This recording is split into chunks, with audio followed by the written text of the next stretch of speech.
Good morning. Breakfast, 120 grams of Frosties, 300 milliliters of skimmed milk. We've got 5 turkey rashers in the air fryer because Lucy stole 1. I'm meant to have 6. There's only 5. We didn't go shopping yesterday. I had a rest day yesterday, which included me having a Domino's. Woke up this morning, 92.4 kilos. Also, can you hear my nose?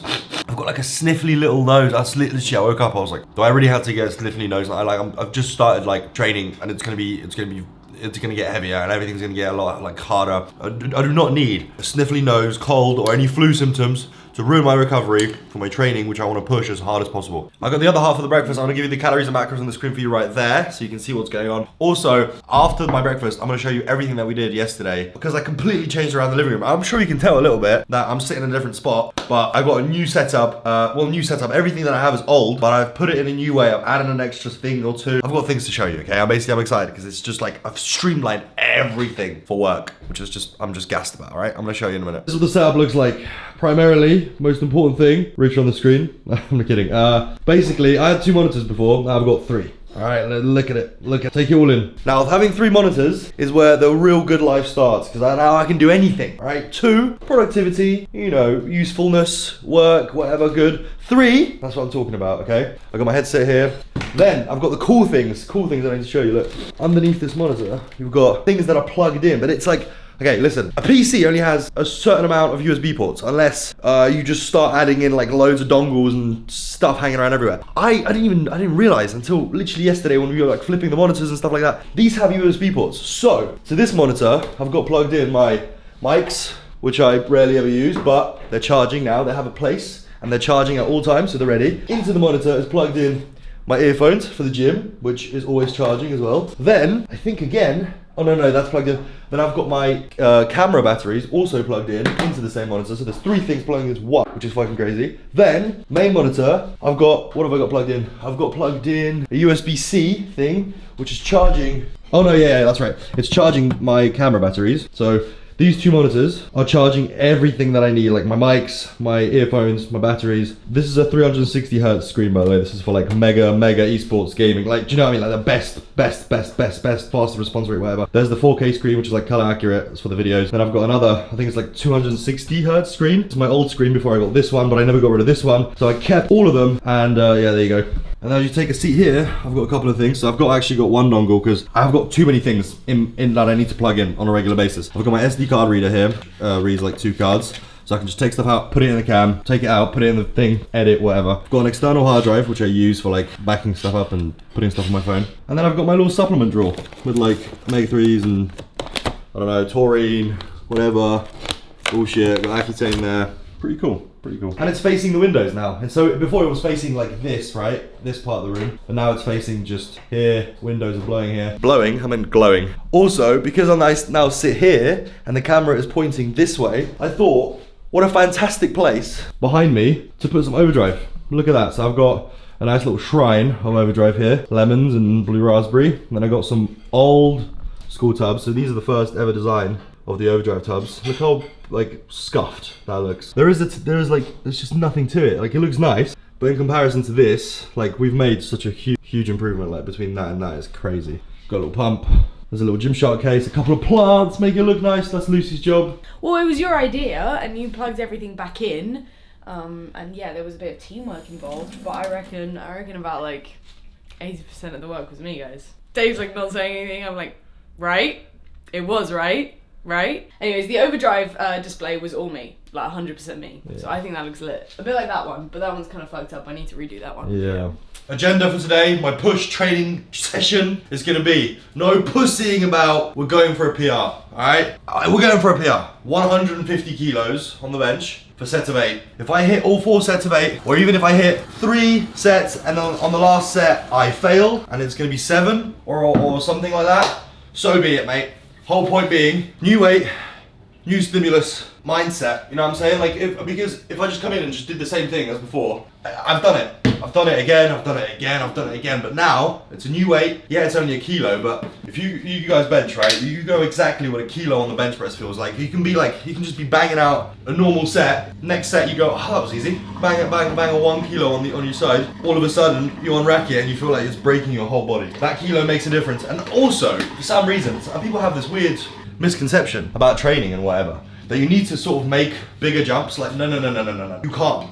You can't make big jumps. Even when it comes to a deadlift or a squat, whenever I improve my weights on a squat or a deadlift, it's still literally just by a 1.25 kilo plate on each side. You do not want to be taking 2.5 kilo, Jesus Christ, God forbid, 5 kilo jumps on each side, because that's so much weight. Like, your body can only improve by a tiny fraction every day. And I know it's not good for the ego to just be like, I just did like 100 kilos yesterday, I want to do 105 today. No. Before you touch 105, you now have to do 102.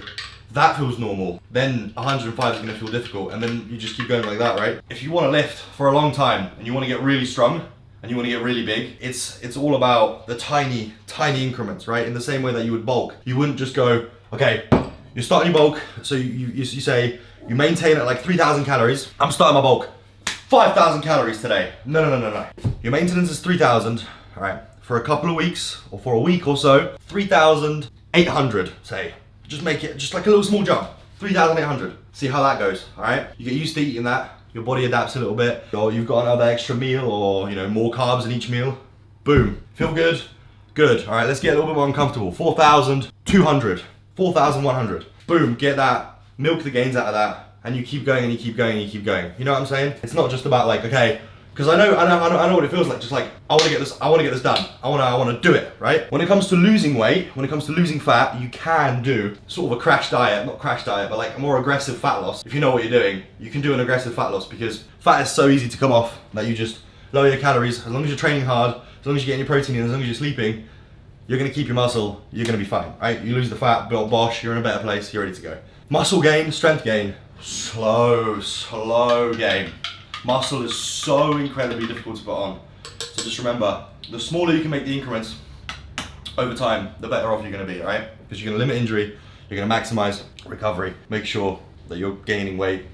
You can't just be rushing into shit. You can't just be rushing into shit, okay? It takes years to build these biceps.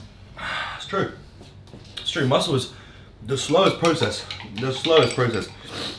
That's why nobody just gets jacked in like 6 months or a year. Even if you have elite genetics and PEDs, yeah, and say you're literally like, I'm gonna be Rich Piana, I don't care. And even if you go, I'm gonna take every steroid under the sun and take everything that I can and eat all the things, there is still a limiter on your body as to how many muscle contractile tissue cells you can put on. Take it slowly, right? And the slowly, because we're gonna be lifting. We're all gonna be lifting for what? Until I'm dead.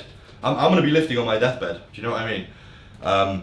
So just take it slowly, lad. Enjoy it, because it's not about the destination. It really isn't. And this is just turning into some sort of motivational speech. It's not about the destination, because the destination doesn't actually fucking matter. It's about enjoying your training every day, because we do this for either like mental, right? Because you just makes you happy. Physical health, whatever the reason, your reasons are, you gotta enjoy the every day. And I literally enjoy every single day. It's not about getting somewhere. You set yourself goals and you're like, oh, it's gonna be good to hit this, but it's not about like, oh, I'll be happy when I bench 200 kilos. No. I was happy when I benched 20. I was happy when I benched 40. I was happy when I benched 60. I'm happy today. I'm happy tomorrow. You know what I mean? You're just gonna enjoy the training, because that's what we're here for. We're not doing this. I don't know about you, but I don't train for results per se. I don't train to be like, to be a big guy, or I don't train to be a strong guy. I train because it's just what I love to do. Some people just, you don't play a video game for a result of being a great gamer. You play a video game because you're having a fucking blast with your mates. Do you know what I mean? Same shit here. Anyways, 1 scoop of each. By the way, if you want some overdrive, it's the first link in the description. Bosh, we're in stock, all right? Light work. Much love, peace, love, and happiness. Heart attack incoming. All right, see you at the gym.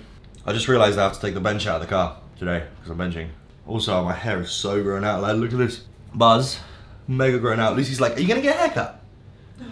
Leave me alone, love. What a day, boys. Oh my God, I came back. I'm back from the gym, obviously. It was really good, but I noticed something, and you can only notice these things if you record yourself, right? I noticed that my feet are slipping, and I've been wondering, I was like, you know what, everything feels fine. I don't mind the unrack. Everything feels fine. I lay down, everything feels good. Like, in terms of like actual benching, feels great. But like, I feel a bit unstable. I feel like as if I'm like, something's not right. Like I'm leg pressing, but like it doesn't, there's like, my leg drive almost comes on and off, if that makes sense. And I can feel that it's coming on and off because I know the difference between like leg driving consistently and constantly and just like kind of activating my leg drive, but my body's doing it as a result of me slipping. So if you can take a look at my feet, they will start slipping.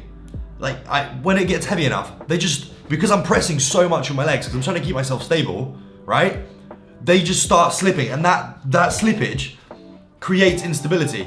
And if there's any instability in your bench press, literally you're leaking power, right? Like if there's any wobbling, wibbling in your legs or your feet or anything, you're losing power. And like you'll see it, there's an angle here from the side in a second where you can literally see my feet just like start at one place and they end up like so far. This is the clip. The sliding, literally, look. Sliding. I need to get myself, I used to have a, like these non-slip mats, they're like £3 on eBay basically. They're like used for like laying down carpets or whatever.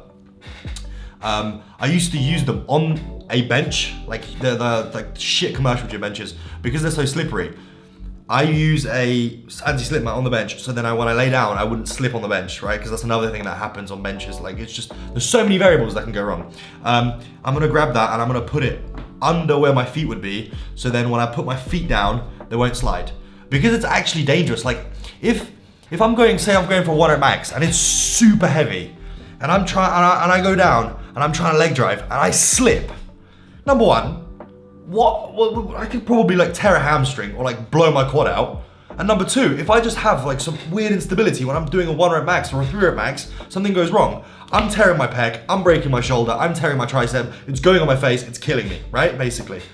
So if you feel like something's off about your training, record yourself. I mean, we're in 2024, just record yourself. Ask somebody to record you, because you get insights that you just wouldn't realize unless you actually took like a third person view of what you're doing. It's really important. And I've always recorded myself for multiple reasons. Number one, documenting. Number two, ego. Number three, most importantly, trying to figure out what I'm doing. Because when it comes to like the squat, bench, deadlift, there's so many technical points. There's so many things that you can see and do if you record yourself, right? So say if you're benching and you see that as you go down wonky, or you go down and your reps are inconsistent. So 1 rep you go here, 1 rep you go here, but as you're doing the set, you don't feel it because you're just training, right? Looking back, you can just see, be like, oh my God, what the fuck am I doing? And you can literally adjust in your session. So you record yourself doing 1 set, you're wonky, you see it, you're like, Jesus Christ, I'm wonky, what the fuck? Next set, you consciously try and fix you being wonky, you record yourself that again, and it's completely even, amazing, right? Now you just have to compensate a little bit, and over time that will just become the norm, and now you've got better technique. Now you're like, safer, you're gonna be able to get stronger, all the good things, all right? I managed to get, I think, maybe 2 out of my 4 sets to actually be sets of 8, because it was really heavy, and obviously because the leg drive was off, I was like, I didn't know what was happening. I was like, I feel really good today, I feel really strong. I was like, what the fuck is going on? My leg drive fucking up. So it's all right, it's no big deal. I still went to failure, like my muscle, as far as my muscles are concerned, all good. So I did 4 sets of 8, or thereabouts, 6 to 8, call it, with 150 kilos. I'm gonna get into doing top sets again. So basically, the way I should be doing training is, if today was like 4 sets of 8, I would do like a top set of 3 or thereabouts, and then do my 4 sets of 8. So do like a total of 5 sets for bench press. But I will be doing that eventually.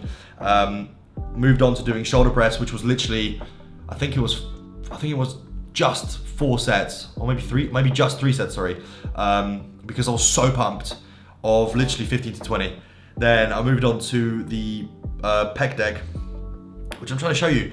Because I now grip onto the machine, you can see how far back my elbows go. My elbows are literally going so far back behind my back. The stretch you get doing it this way is unlike anything else. And because I'm able to keep my wrist straight as well, I feel like it's just all in my pecs. And then I just literally focus on just boom, squeezing my pec, boom, squeezing my pec, right? You don't have to think about like holding the handles or anything. You just like hold onto the machine a little bit, kind of let go. You can press with like the inside of your palm, and then you can get a massive stretch that way.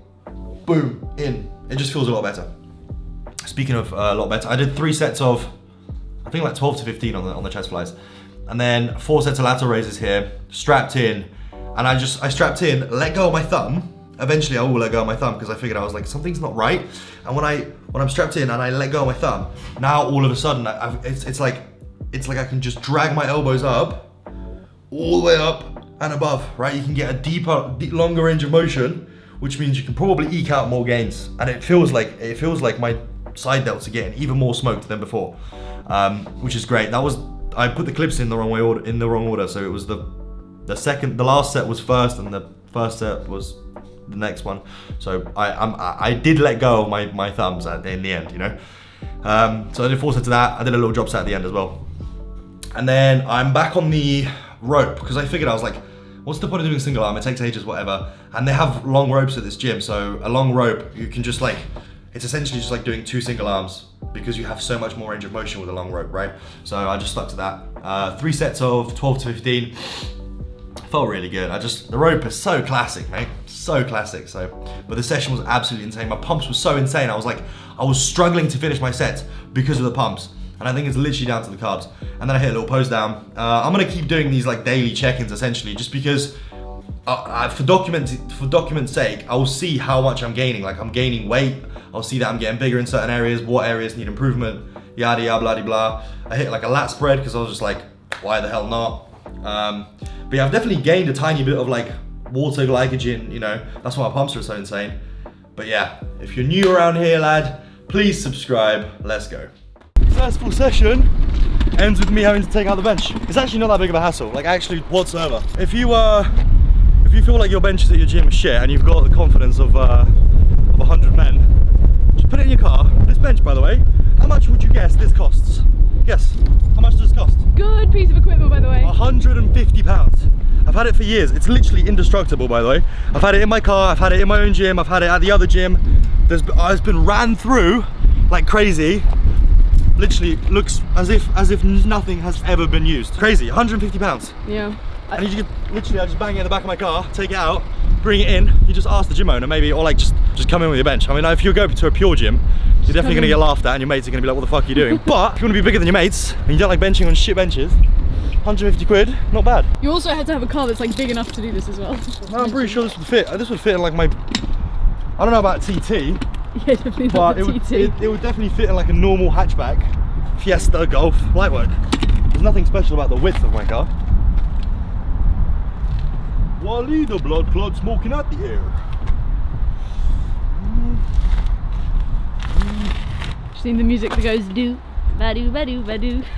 Ba-do, ba-do, ba-do, ba-do. I just didn't want to bang my car, but once you get it in, bosh! Light little slide. And just like that. It's like it was made for the car, mate. We're gonna do a quick little swing by the shops. It's Sunday. It's 2:40. What time does shit close? 4 o'clock. 4 o'clock. Yeah, now we've got time. All right. She's feminist, she think I'm sexy. Shut up, Central C, mate. I wasn't listening to you. Anyways, listen. We literally have to grab bolognese sauce, I think. Cereal or some shit. I have no idea. I'm running out of everything because I literally just like have shit. I don't take any notice of anything. I just wake up and just go to the gym, don't I? So, do you need anything? Oh yeah, by the way, Lucy, she told me, she went on the cart, cool, whatever, like a normal cart, fine, we were bulking and then we both went on the cart together because it's easier when you do it together. And then Lucy comes out with some bullshit. No bullshit, I'm not trying to undermine what you do, Lucy, I'm joking. Cheers, Dave, cheers, Listen. She comes out with, I want to be healthier. I want to eat more of like a more balanced, varied diet. I want to have more veggies, I want to run and all this. I was like, all right, you do you. Do you know what I mean? I think it's good. I wish, I love cardio, right? Don't get me wrong, I love the bike. Like I love doing it. When I'm on a cart and I get on it, I really enjoy I really enjoy, you get like a high off of it, right? But when I'm just like bulking along, I just can't see the utility. And I know the utility of doing cardio is the fact that it's fucking good for you, right? Keeps you, gets your digestion going well, by the way. If you struggle to digest stuff, which at some point during my bulk, I might have to just do some cardio just to digest stuff, but helps your digestion, helps your heart, helps your lungs, whatever. Lowers blood pressure, literally you're just gonna be a healthier person, right? But to be completely honest with you, I just can't hack it, mate. I just can't be asked. I love it, but I can't be asked because it's just like, if there was a reason for it, like the fact that like, okay, I'm 5,000 calories deep, and I need to increase my calories by another 400 or something, and that 400 calories is gonna fucking kill me, and the only way to get those 400 calories in is to like go on like 2 20-minute walks post like eating a big meal just to get it down, fine, there's a utility to that. But the fact that there's no utility like outside of like being a little bit healthier, I'm all right in terms of health. Like I'm sweet, I'm living, I'm good. So like, what's the point? And I'm basically invincible because I'm 20 years old. So like, I mean, like, don't listen to me. Don't actually, and don't take the piss out of me because I said I'm invincible when you're 20. No, you're not. You're gonna end up like Rich Piana. Okay. And what? We'll be fine. Anyways, probably see you at the shops, no? Yeah, see you at the shops. All right, much love. Wow, what a time to be alive. Time to celebrate with a bowl of cereal and chicken. Ha! Can this day get any better? I don't think so. I had a fucking sick session. Post-workout, looking like the norm, lad. Go in the fridge, chicken, bosh, 200 grams. By the way, what is it with Aldi's stuff? Like, oh, Lou, chicken's off, lad. Aldi's chicken and beef, and also, I'm pretty sure fruit, goes off way quicker than anything else. What is it about them? It's like, you buy the same shit at Tesco's, it doesn't go off days and days and days. You buy some chicken at Aldi, and it just goes off in no time. I know you guys are probably clued in, but like, this is 200 grams of chicken. 4 little fillets of chicken. 4 tiny little pieces of chicken. And that's 50 grams of protein. 200 calories. Like, it's just, I don't know how people, I hear people like struggling to hit their protein goals. Like, it's as simple as just like 2 minutes of preparing, which is just putting some seasoning on it if you fancy. You can literally eat this plain. I've done it so many times. I literally sometimes, and you just don't care. Like, you get to a point where you're just like, I'm not eating this for any reason other than just get it in because I've got goals to hit, right? And you just like bang it in the air fryer completely plain, and you just have it. But it literally takes 9 minutes in the air fryer, and you get 50 grams of protein. Realistically, it's no different than a protein shake. If you want to have a protein shake, you can have a protein shake, you can have beef, you can have whatever, right? They're all complete protein sources. But I'm pretty sure nowadays chicken is cheaper than protein shakes. So just get some chicken in. 50 grams of protein with every meal.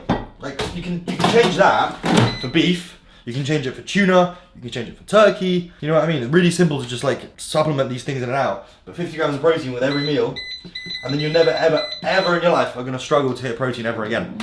You have 3 meals a day, okay? You can have 200 grams of meat with each one, that's 50 grams of protein in each one, that's 150 grams of protein, right? Then you have a little snack or something, or a protein shake with it, you've got 200 grams of protein, right? A lot of you guys don't weigh 200 pounds. If you're under 200 pounds, 3 meals a day, 3 square meals a day with 50 grams of protein in each, literally a few bites of chicken, and your protein's met for the day. And then all you have to worry about is just getting your fats in and your carbs in, which is the easy, like realistically easy, right? Do you know what I mean? Speaking of the carbs, post-workout carbs, going for Nesquik, are just so good, so good. I've had Cocoa Pops before, right? And like Cocoa Pops are okay, but these, Nesquik, like the chocolate balls, miles above Cocoa Pops. I find Cocoa Pops just like, as soon as milk touches them, their flavour disappears, it turns into like some just shit, and then the only thing that's flavoured is the milk. I'd rather have it the other way around. I'd rather have the cereal be tasting how it should instead of having chocolate milk. But this, you have both. You have both chocolate milk and the thing tastes good. I don't know why Rice Krispies, they're just like, their flavour just disappears. Calories and macros for the meal are going to be on the screen for you right there. That's the post-workout meal. Standard. We're probably going to be increasing this eventually. As times get tougher, like calories, I might increase it to a little bit more cereal. Not going to increase the protein amounts, but definitely going to increase the cereal amounts. And then in the other meals, we're going to start increasing amounts over time, right?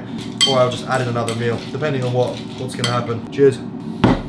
Post-workout meal is going to be 500 grams. This is what we're looking at. These are exactly the chips that I use. Okay, basically, frozen per 100 grams, they're looking like 6 grams of fat per 100 grams, 20 carbs, protein's marginal, whatever, right? Basically, they taste really good. And for 500 grams, you get 720 calories. And I'm also gonna have 200 grams of chicken again. So that's looking at 920 calories. The macros and whatever you wanna have is gonna be up there. So that's the post-workout meal. And then I'm gonna have bolognese, and that's pretty much gonna be it for the day. Maybe I'll have like a couple of Rice Krispies or something. That'll be like 4,000 calories just about, okay? So that's the video. If you enjoyed it, please leave it a like and subscribe. If you're new, please subscribe. If you want some overdrive, it's the first link in the description. You can subscribe and save and whatever. Have a look. All right, much love. I'll see you in the next video, which is gonna be tomorrow. Peace, love, and happiness.